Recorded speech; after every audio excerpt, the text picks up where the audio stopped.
നിങ്ങളുടെ വീട്ടിലെ റെഫ്രിജറേറ്റർ തുറന്നു നോക്കൂ. അതിലൊരു സർപ്രൈസ് ഉണ്ട്. ഇൻവെൻഷൻസ്. ഇനി പഠിക്കാം ഒരു ചെറുകഥ പോലെ. PSCtalks. PSC നടത്തുന്ന മത്സര പരീക്ഷകളിൽ ഫിസിക്സിൽ നിന്നും വളരെ ഇമ്പോർട്ടൻറ്റും എന്നാൽ പഠിക്കാൻ പ്രയാസമുള്ള ടോപ്പിക്കാണ് ഇൻവെൻഷൻസ്.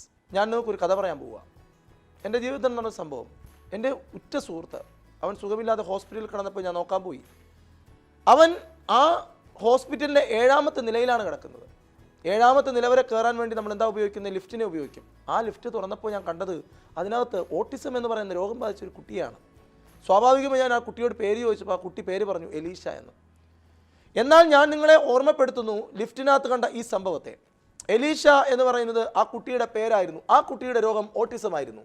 എന്നാൽ ലിഫ്റ്റ് കണ്ടുപിടിച്ച വ്യക്തിയുടെ പേര് എലീഷ ഓട്ടിസ് എന്ന് ഓർത്തെടുക്കുക. എലീഷ ഓട്ടിസ് ആണ് ലിഫ്റ്റ് കണ്ടുപിടിച്ചത്. ഈ കഥയിലൂടെ നമ്മൾ മനസ്സിലാക്കുന്നു ഓട്ടിസം ബാധിച്ച ഒരു കുട്ടി ആ ലിഫ്റ്റിനകത്ത് ഇരിപ്പുണ്ട് എന്നത് നമ്മുടെ മനസ്സിൽ ഓർമ്മയിരിക്കണം, ഓർത്തിരിക്കണം.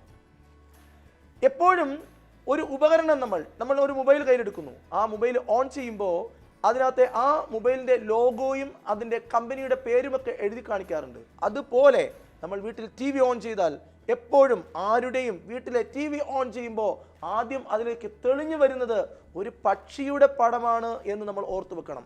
എല്ലാ വീടുകളിലെയും TV ഓൺ ചെയ്താൽ ആദ്യം വരുന്നത് ഒരു പക്ഷി, ഒരു ബേർഡിൻ്റെ ചിത്രമാണ് എന്ന് ഓർത്തു വെച്ചാൽ നമുക്ക് PSCയിലെ ഒരു പോയിന്റ് കിട്ടും. അതെന്താണ്? ജോൺ ബേർഡാണ് ടെലിവിഷൻ കണ്ടുപിടിച്ചത് എന്ന്. ബ്ലാക്ക് ആൻഡ് വൈറ്റ് TVയും കളർ ടെലിവിഷനും കണ്ടുപിടിച്ചത് ഒരേ വ്യക്തി തന്നെയാണ്. അത് ജോൺ ബേർഡ് എന്നാണ്. 1990 കാലഘട്ടങ്ങളിൽ എല്ലാം ബോൾ പോയിന്റ് പെന്ന് വളരെ ഫെമിലിയർ അല്ലായിരുന്നു. അന്ന് ഫൗണ്ടൻ പേനയാണ് ആൾക്കാർ ഉപയോഗിച്ചുകൊണ്ടിരുന്നത്. ഫൗണ്ടൻ പേന ബോൾ പോയിന്റ് പെന്നുകൾക്ക് വഴിമാറി. അതുപോലെ ശ്രദ്ധിക്കുക, ഫൗണ്ടൻ പേനയെക്കുറിച്ച് PSCയുടെ കയ്യിൽ ഒരു ചോദ്യമുണ്ട്. ആ ചോദ്യം ഇങ്ങനെയാണ്: ഫൗണ്ടൻ പേന കണ്ടെത്തിയതാര്? അപ്പോൾ നമ്മൾ ഓർക്കണം, ഫൗണ്ടൻ പേന മഷിപ്പേന. ഫൗണ്ടൻ പേനയുടെ ഉള്ളിൽ മഷിയിരിപ്പുണ്ട്. ആ മഷിയിൽ ധാരാളമായി കാണപ്പെടുന്നത് വെള്ളമാണ്. അങ്ങനെയാണെങ്കിൽ ഞാൻ നിങ്ങളെ ഓർമ്മപ്പെടുത്തുന്നു, ആ വെള്ളമാണ് ഫൗണ്ടൻ പേന കണ്ടുപിടിച്ച വ്യക്തി. വാട്ടർമാൻ ആണ്. ക്യാമറ കണ്ടുപിടിച്ച വ്യക്തി നടന്നുകൊണ്ടാണ് ആദ്യത്തെ ചിത്രം എടുത്തത്. ഈസ്റ്റിലേക്ക് നോക്കിക്കൊണ്ട്. നടക്കുക എന്നതിന് ഇംഗ്ലീഷ് വാക്ക് വാക്ക് ചെയ്യുക എന്നാണ്. വാക്കർ ഈസ്റ്റ് മാൻ ആണ് ക്യാമറ കണ്ടുപിടിച്ചത് എന്ന് ഞാൻ നിങ്ങളെ ഓർമ്മപ്പെടുത്തുന്നു. ഞാനും എൻ്റെ ഭാര്യയും കൂടി ഒരു റെഫ്രിജറേറ്റർ വാങ്ങാൻ പോയപ്പോൾ ആ റെഫ്രിജറേറ്റർ വാങ്ങുന്ന കടയിലെ സുഹൃത്ത് പറഞ്ഞു, ഇതിനകത്ത് ഞാൻ നിങ്ങൾക്കൊരു സർപ്രൈസ് വെച്ചിട്ടുണ്ട് എന്ന്. ഞാൻ വീട്ടിൽ ചെന്ന് ആ സർപ്രൈസ് കാണാനുള്ള ഒരു താല്പര്യത്തോടു കൂടി ഞാൻ ആ റെഫ്രിജറേറ്റർ തുടങ്ങി നോക്കിയപ്പോൾ അതിനകത്തിരിക്കുന്നു ഒരു ഹാരം. അപ്പോൾ റെഫ്രിജറേറ്ററിനകത്ത് ഞാൻ കണ്ടത് ഒരു ഹാരമായിരുന്നു. പഠിച്ചു വെക്കുക, ഈ റെഫ്രിജറേറ്റർ കണ്ടുപിടിച്ചത് ഹാരിസൺ ആണ് എന്ന്. ജെയിംസ് ഹാരിസൺ ആണ് റെഫ്രിജറേറ്റർ കണ്ടുപിടിച്ചത് എന്ന് ഞാൻ നിങ്ങളെ ഓർമ്മപ്പെടുത്തുകയാണ്. നല്ല ചൂടുള്ള സമയമാണ്.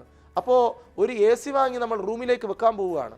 റൂമിലേക്ക് ACയെ ചുവരിലേക്ക് ഫിറ്റ് ചെയ്യണമെങ്കിൽ സാമാന്യം ഭാരമുള്ള ഈ ACയെ ചുവരിലേക്ക് ഫിറ്റ് ചെയ്ത് വെക്കാൻ താങ്ങി നിർത്താൻ ഒരു താങ്ങുകാരൻ വേണം, ക്യാരിയർ വേണം.